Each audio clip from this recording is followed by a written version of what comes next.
இறை இயேசுவில் எனக் அன்பார்ந்தவர்களே, நம் ஜீவனுள்ள தேவனின் உயிருள்ள வார்த்தைகளை தினமும் கேட்பதன் மூலம் உங்களுக்கு நன்மையும் ஆசையும் உண்டாவதாக. இன்றைக்கு நம் உள்ளத்தில் ஆண்டவர் பேச விரும்புகிற திருவசனம் திருப்பாடல் 99 அதிகாரம் 5 திருவசனம். நம் கடவுளாகிய ஆண்டவரை பெருமைப்படுத்துங்கள், அவரது அரியணை முன் தாழ்பணிந்து வணங்குங்கள், அவரே தூயவர். இறை இயேசுவில் எனதருமை நண்பர்களே, உங்கள் அனைவருக்கும் நம் இயேசுவின் அன்பை உரித்தாக்குகின்றேன்.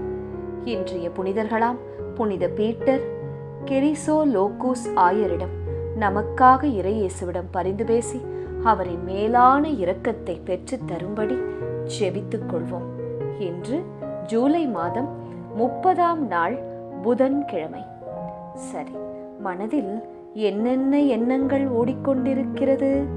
குடும்ப சூழ்நிலை இப்படியாய் இருக்கிறது, இவ்வளவுதான் வரவு இருக்கின்றது, இதிலே நம்முன் இருக்கும் இத்தனை கமிட்மெண்ட்ஸை எப்படி மீட் பண்ணுவது? குழந்தைகள் மனதில் எத்தனையோ சின்ன சின்ன ஆசைகள், அதையெல்லாம் எப்படி நிறைவேற்றப் போகிறோம்? இந்த போராட்டமான உலகத்தை எப்படி ஜெயிக்கப் போகின்றோம்? உடலில் தெம்பு இல்லை, மனதில் நம்பிக்கை இல்லை என்று யோசிக்கிறீர்களா? கிறிஸ்துவை விசுவாசியுங்கள் நண்பர்களே, இயேசுவை பிடித்துக் கொள்ளுங்கள், நீங்கள் உலகத்தை ஜெயிப்பீர்கள். இது இவ்வளவு சிம்பிளான formula. Believe in Jesus, you will win the world. சரியா? கவலை வேண்டாம், மகிழ்ச்சியாயிருங்கள். மோசே 40 இரவு 40 பகல் சீனாய் மலையில் கடவுளோடு இருந்து 10 கட்டளைகளை பெற்றுக்கொண்டு கீழே இறங்கி வரும்போது அவர் முகம் ஒளிமயமாயிருந்ததாம். பின்பு இருக்காதா என்ன? ஒரு நாள் 40 நிமிஷம் ஜெபித்து பாருங்களேன். இதையே தொடர்ந்து 40 நாட்கள் நீங்கள் செய்து பாருங்கள். பாவியாகிய நம் மனதிலே மாற்றம் வரும், நம் முகத்தில் கூட ஒரு பிரகாசம் வரும்.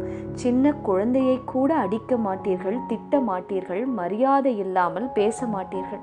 அவ்வளவு தேஜஸாக அருள் நிறைந்த முகமாக உங்கள் முகம் மாறியிருக்கும். அதை மற்றவர்கள் உங்களுக்கு சொல்வார்கள். அதே போலதான் மோசேவின் முகம் ஒளிமயமாய் இருந்ததைக் கண்டு அவரை அணுகி செல்ல இஸ்ரவேல் மக்கள் அஞ்சினார்களாம். ஆனால் மோசே அவர்களை அழைத்தார், அவர்களோடு பேசினார். ஆண்டவர் தனக்கு அறிவித்த அனைத்தையும் அவர்களுக்கு சொன்னார். தினமும் இயேசுவோடு ஜெபிக்கின்ற நபரா நீங்கள்? அப்படி இருக்கும் பட்சத்தில் உங்கள் வாழ்க்கையில் எந்த நபரும் எந்த காரியமும் யாதொரு பிரச்சனையையும் கொண்டு வர மாட்டார்கள். அவர்களே மாறுவார்கள். இயேசு மாற்றுவார். உங்களை அவர்களுக்கு பிடிக்கும்படி செய்வார். நீங்களும் அந்த நபரை அழைத்து பேசி சமாதானமாக போவீர்கள். காரியம் மாறுதலாக முடியும். தலைவரை வந்த பிரச்சனை ஒன்றுமே இல்லாமல் போய்விடும். இது எல்லாம் இறை வார்த்தை உங்கள் உள்ளத்தில் விதைக்கப்பட்டதால் தானாகவே இறையருளால் நடக்கும். உங்களை சுற்றி ஒரு பெரிய சமாதானம் குடும்பத்திலும் ஆபீஸிலும் நிலவும். அப்போது நீங்களும் குழந்தைகளை, உறவினர்களை, நண்பர்களை அழைத்து இயேசுவை பற்றி பேசுவீர்கள். அவர்களும் கேட்பார்கள். ஏன் தெரியுமா? உங்கள் மாற்றத்தை பார்க்கிறார்களே, அதனால் நீங்கள் சொல்வதையும் கேட்பார்கள். இன்றைய திருப்பாடல் கூறுகிறது, நம் கடவுளாகிய ஆண்டவரை பெருமைப்படுத்துங்கள், அவரது அரியணை முன் தாழ்பணிந்து வணங்குங்கள், அவரே தூயவர் என்பதாய். மோசே, ஆரோன், சாமுவேல் இப்படித்தான் ஆண்டவரை வணங்கினர், மன்றாடினர். அவரும் அவர்களுக்கு செவிசாய்த்தார். உங்களுக்கும் நிச்சயம் செவிசாய்ப்பார். இன்றைய நற்செய்தி கூறுகிறது, ஒரு மனிதன் ஒரு நிலத்தில் புதையல் இருக்கின்றது என்று எப்படியோ கண்டுபிடித்து விட்டானாம். உடனே என்ன செய்தான் தெரியுமா?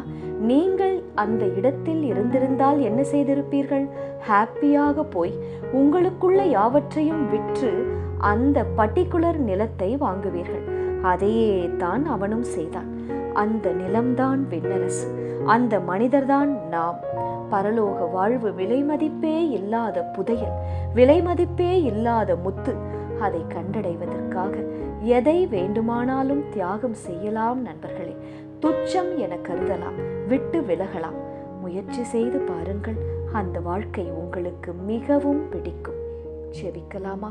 இயேசுவே, விண்ணரசு என்னும் நல் முத்தை தேட எங்களுக்கு அருள் புரியும். அதை கண்டடைந்த பின் எங்கள் பாவங்களையெல்லாம் விட்டு விலகி பேராசைகளையெல்லாம் விட்டு ஒழித்து அந்த விண்ணரசை கண்டுகொள்ள நாங்களும் எங்களுக்கு உண்டான யாவரும் சேர்ந்து அந்த விண்ணரசை வந்து அடைய எங்களுக்கு கிருபை பாராட்டும் இயேசுவே, வழிகாட்டும் இயேசுவே. ஆமென். இயேசு கிறிஸ்துவின் பெரிதான நாமத்தின் நிமித்தம் ஜெபிக்கிறோம். ஆமென். ஒவ்வொரு நாளும் உங்கள் உள்ளத்தில் ஆண்டவர் பேச விரும்புகிற இறை வார்த்தையை தெரிந்து கொள்ள ரோசரி பிரேயர்ஸ் சேனலை சப்ஸ்கிரைப் செய்யுங்கள். மேலும் உங்கள் நண்பர்கள் மற்றும் உறவினர்களுடன் ஷேர் செய்யுங்கள். நன்றி.